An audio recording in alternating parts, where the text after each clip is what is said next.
Como provoca estados anímicos a música, verdade? Porque eu escoito isto cos ollos agora pechados, erguendo así a música un buquiño... E non provoca así sensación de paz, de alegría, de estar tranquilo, de non ter problemas na vida, de que todo vai polo seu rego, vaya. De que todo vai genial, de que a mí pasa o mismo, o sea, que esta melodía é como, ai, que ben. Que ben buscada. Quen elixiu esta sintonía? Fun eu? Quizáis? Non. Non, fun eu. Sí, que moi ben. Este actor se non recibeu ninguna medalla e quere que alguén lle poña unha medalla. Xa lle puña unha medalla cando non a merecía. Que tal, Nuska? Moi boa tarde, genial, unha tarde moi chuviosa por aquí, pola nosa zona, máis aquí en Santiago, pero bueno. E esta chuvia, como lle vai a nosa horta? Como lle vai? Bueno, po final dos cultivos do verán, xa os acaba de matar de todo. Pero, por ejemplo, para as rabisas, pois veñe genial, porque están empezando a nacer e necesitan esta humidade, esta chuvia de miri, sabe como se chama? Chirrimirri ou churrimirri. Eso non é unha salsa. Ese é chimichurri, home. Chirrimiri, este tiña no País Vasco. Sí, Antón, é verdad que lle digas. Tiene un orballiño constante. Orballiño. Poalla tamén, quizás. Tamén, é verdad, tamén, sí, pero veñe ben. Para as verduras este clima caluroso así chuvioso, veñe moi ben. Pois deixamos o chirimiri para falar das consultas que foron moreas delas, as que nos foron chegando, verdade, Iago? Sí, lembramos que ainda estamos arrincando o novo curso, pero que xa está aberta esa liña de contacto para que nos mandedes as vosas dúbidas en audio, en fotos, en mensaxes no 627 751 962. E imos comezar cunha mensaxe de audio dun ointe que nos quere mandar a súa consulta neste formato. Hola, buenas tardes a todos. Me llamo Nieves y hablo desde Vigo. Quería preguntarle a nuestra querida Nuska, ya que yo soy una gran seguidora de ella en el canal de YouTube, que tengo mi lufa en flor y si aún está a tiempo de que dé fruto. Un beso y felicidades por tenerla otra vez ahí, ya que es una gran entendida del huerto. Un abrazo, hasta luego. Ata logo, Nieves. Que ben. Moi boa tarde, querida Nieves, aquí sí. Pois mira, a lufa, si agora ten... A lufa non é unha curcubitácea, non? É da familia das calabazas, dos calabasíns, pero tiro un pouquiño máis a este tempo, ao otoño, non? Si solo ten flores, o máis probable é que non lle dea tempo a que o fruto medre. Pa facer esponjas, o sea, para facer estropajos, esponjas ou utilizar o que é a súa fibra natural, non? Pero sí que a pode utilizar para comer, porque as lufas, cando son pequeniñas e aínda non son fibrosas, cómense igual que un calabacín.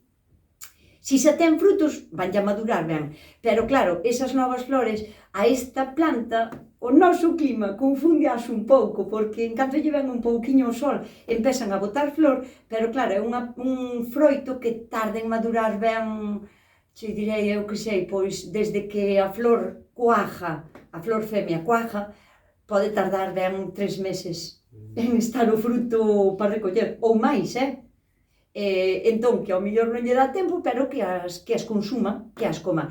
E que non se preocupe para o ano que a plante. Ao mellor plantou na algo tarde, que tamén pode ser.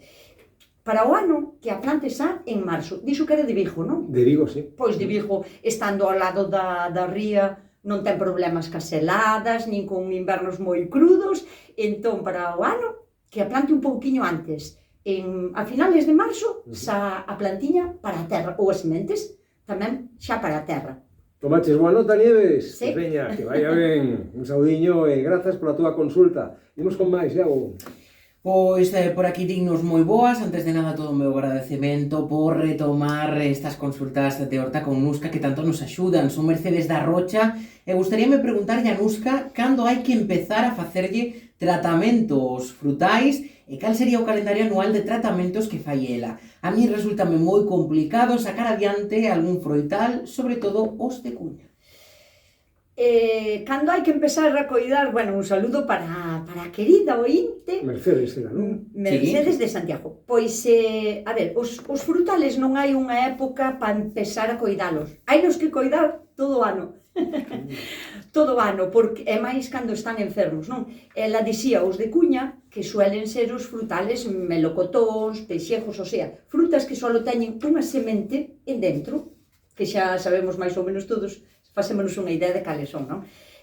Normalmente, o que fan é coller o que se lle chama lepra, que o que fai é moi característico, arruja as follas, fai como uns bochos rojos, pon as follas rojizas e non fan ben a fotosíntesis, co cal os frutos non crecen ben, non maduran ben, é un problema de todo o ano.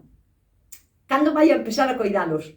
Hoxe xa, porque ahora mismo os frutales de cuña están empezando xa a acabar de dar os seus frutos, non? Entonces, recoller todos os frutos, estean ben ou estean mal, recollelos do chan, porque é un hongo. Se é un hongo, non vamos a deixar frutos nin follas que van a empezar a tirar a folla todos os melocotoneros e ese tipo de frutales, e non vamos a deixar a folla no chan. Ninguna. Ni unha. Recollémolas todas e tirámolas directamente á basura. Por que? Porque as follas van con hongos, van con esporas. Se as deixamos no chan, para o ano despertan outra vez. En vez de unha espora, temos 50.000, e para o ano 80.000, o sea que sempre vai a máis. Entón, vamos a empezar a tallar o problema recollendo todo o que está enfermo e tirando á basura ou queimando. Non botando á composteira, porque o que faríamos era cambiálo de sitio e despois sementar esporas. O segundo que hai que facer, se ela non sabe como podalo, porque estes tipos de frutales son como máis complicados ao mellor de podar, que chame a un profesional, pero é moi importante a poda. A poda non é agora, no inverno vamos a deixar descansar, que entre en repouso vegetativo e deixámoslo descansar. Pero en canto empece a vir o bo tempo aquí, ao mellor xa en xaneiro ou febreiro, xa podemos empezar a podar. Necesita unha boa aireación, o sea, hai que liberar un pouco a copa e liberar o interior do frutal. Canta menos humedad acumule un árbol, sobre todo se está enfermo, e sobre todo se está enfermo de hongos, canta menos humedad, menos hongos. Entonces, ese é o segundo paso. Primeiro, recoller todo e tiralo á basura, e o segundo, darlle unha boa poda, é un proceso de aireación. Despois temos tratamientos para lle botar. Podemos lle botar cobre como preventivo, aínda que tamén pode ser algo curativo, pero se facemos todo o proceso, xa vamos a axudarlle. Cobre en oxicloruro ou en caldo bordelés. Eficaz, pero temos que ter cuidado porque se acumula no chan, é un metal pesado, co tal o cobre non se pode botar así alegremente, non? E podémolo, como é, intercalar con un tratamento que xa hai, que xa se chama tratamento de inverno. Ela, sin saber como se chama, vai a unha tienda donde vai a unha agraria, se pida o tratamento de inverno para os frutales de cuña, xa lle van a dar e xa lle van a explicar como dalo e cal é a dosis e todo eso. E despois temos un tratamento tamén moi guai, é algo desconocido, que se chama caolín. O caolín é un tipo de arcilla que se disolve en agua e que se lle pode botar ao frutal. E agora no inverno tamén se lle pode botar un pouquiño máis espeso e botarlo polo tronco. Porque vai a evitar que se hai algunha fenda que se oculten nas fendas as esporas e así do hongo, non? E bueno, pois na primavera hai que empezar tamén outra vez alternando o cobre con caldo bordolés ou, bueno, cobre, caldo bordolés e cola de cabalo e un purín de ortiga tamén. Todo iso podemos ir alternando. O sea, que é un traballo de todo o ano. Agora que me acordo, moito cuidado con botar produtos cando están as flores abrindo, porque podemos dañar os frutos sin querer. Entón, antes, cando empezan a brotar as yemas, cando as primeiras yemas empezan a salir, e cando empezamos a facer o tratamento xa de primavera. E nada, o da poda, que non se olvide do da poda, que chame a alguén e que aire o frutal. Pois xa tomaches boa nota, Mercedes, veña, ánimo sí. E a non esquecer ningún destes consellos que che acaba de brindar aquí Nuska Chousa. Seguimos con esas consultas que nos foron chegando estes últimos días, Iago. Así é, unha pregunta con varias preguntas. Con múltiples respostas. Unha metapregunta. Imos ir unha a unha, non? Unha metametralleta de preguntas. A ver. Unha árbore con moitas froitas, non? Veña, va. Primeira delas, Va. como e cando fertiliza abonar a árbore do aguacate e o laranxeiro? Mira, o aguacate e o laranxeiro son frutales que teñen similitudes, porque son frutales, aínda que o laranxeiro está moito máis adaptado ao noso clima, o aguacate e o laranxeiro agora mesmo están no mesmo proceso, que están crecendo os frutos xa, non? Entón, cando xa poden ir os dous no mesmo pack, dixo. En otoño, o sea, sobre outubro, que é agora, vamoslle a botar potasio para axudar a que a fruta madure. Eu sempre vos digo, non, que se lle botamos nitrógeno vamos a favorecer o crecimento de follaje, e neste caso non. Vamos a axudar a fruta porque está ahora mesmo crecendo. Entón, algo rico en potasio, que pode ser ou un compost moi ben madurado, ou un pouco de ceniza tamén mezclado co compost estaría genial, ceniza de madeira pura, queimada. Se temos tonas de plátano desecadas e trituradas tamén lle vai a vir moi ben, porque é un aporte de potasio importante, e se non, podemos facer, por exemplo, que agora mesmo está chulísima, un purín de consuelda ou de ortiga vella. Non é o mesmo que a ortiga nova, porque a ortiga nova ten as follas é moito máis rico en nitrógeno. Cando está xa ca flor a ortiga, se facemos o purín, o que vamos a conseguir é un poquinho máis de potasio e menos nitrógeno. Entón, que ten maneiras ecológicas de usar plantas para axudarlle a súa propia planta. Despois danos o inverno. No inverno non lle vamos a botar nada, porque despois xa entran en parada tamén.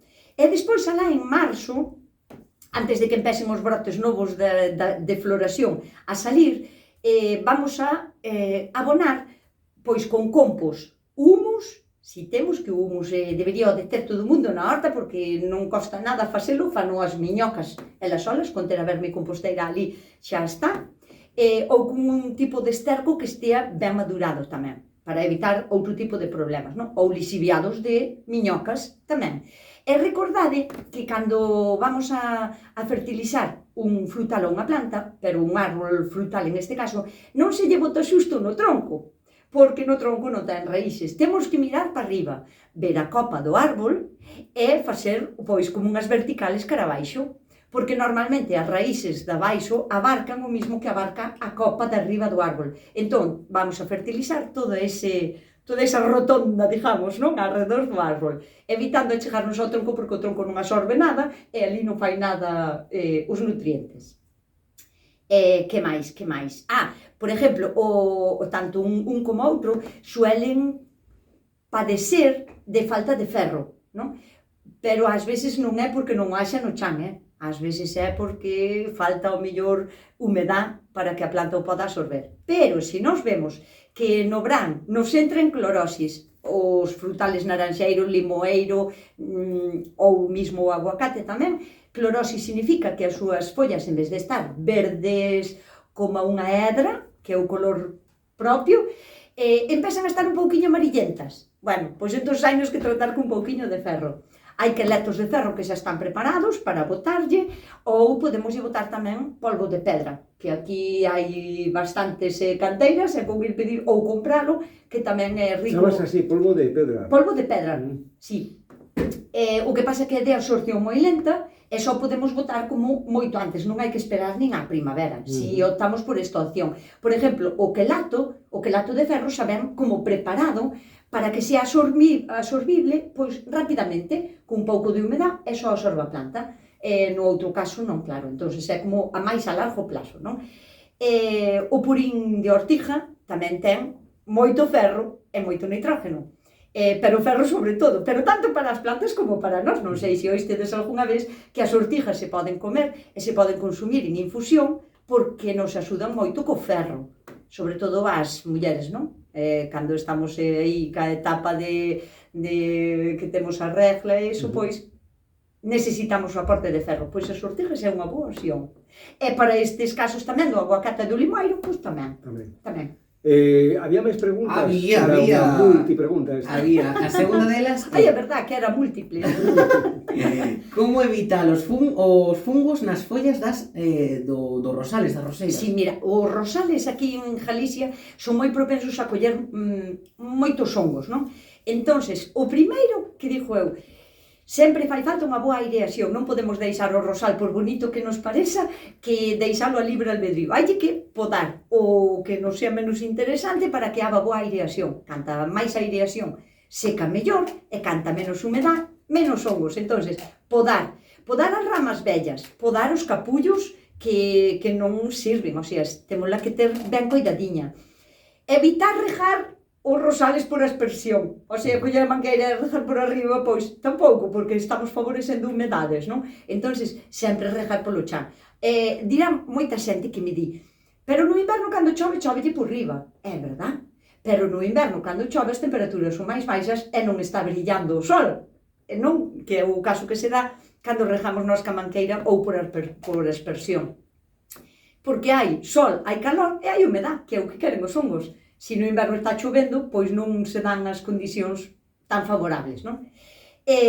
O chan das roseiras ten que estar sempre moi ben drenado, o sea, non pode encharcar, porque tamén favorece hongos, Entonces, o sitio onde están plantadas deberíamos de, se é moi compacto ou tende a compactarse, comprar un capacho de gravilla, que é baratísimo, mezclalo ca terra para que airee ben, o sea, para que drene ben. Nos rejámolo, que necesita humedad, pero que se vai de contadiño a agua tamén. Ese son todo o batallón de consellos que lle dou. Danos tempo a seguir, non? Temos unha consultiña máis que podemos satisfacer, claro que sí. A terceira destas preguntas é como evitar que as follas da árbore da plataneira se apodrezan no inverno pola choiva e sequen polo sol no verán. É que se rompan incluso, porque rompe moitísimo. A ver, temos que pensar que a plataneira é tropical, en Galicia non é o seu clima natural, non? Entón, pois eso, non soporta heladas, eso para empezar. Pero bueno, que se buscamos un sitio libre de vento, sobre todo do vento norte ou nordés, porque lle vai a romper as follas e que o vai a dañar e que os ventos fríos que as dañen, non? Necesita moita luz, o sea, pleno sol, pero o sitio no que está pasa o mismo que as roseiras, necesita ser moi drenado, así que un capacho de gravilla tamén para aquí, para que drene super ben. E unha cousa que lle vou recomendar tamén é que as follas da plataneira salen como, vos vou dicir, como se foran as dun repolo, nacen sempre do interior para o exterior. Entón, as follas que están xa dañadas, temoslas que sacar, que arrancar ben, e canto máis poidamos con traballo, porque son difíciles de sacar, porque nace unha como abrasando a do interior, non? Temoslas que sacar, porque aí poden proliferar tamén hongos, daños, incrustarse aí bichos que despois, ao mellor á larga, poden dar problemas. Así que a manteña sempre limpa na parte de abaixo de follas vellas, bo drenaje e pouco máis, pleno sol. En pleno sol. Pois é o momento de recordar ese número de WhatsApp, Iago, para que todos aqueles que queiran participar, cun poquinho de paciencia, de hoxe en 7 días, ou se cadra noutra oportunidade con Nuska, van a topar resposta á súa dúbida, a súa pregunta, a súa curiosidade. 627-751-962. Repítemo, porfa. 627-751-962. Agora sí que tomei nota. Moitísimas grazas, Iago. Genial. Moi boa tarde. Nuska Chousa, foi un placer. A semana que ven máis. Un placer moi ben. Veña, a ver se cambia o tempo. Seguimos. Un placer moi ben, moi ben. E meu tamén. A semana, Nuska. Hasta a semana. Chao. Moi ben, Nuska. Como se me lembra na traba?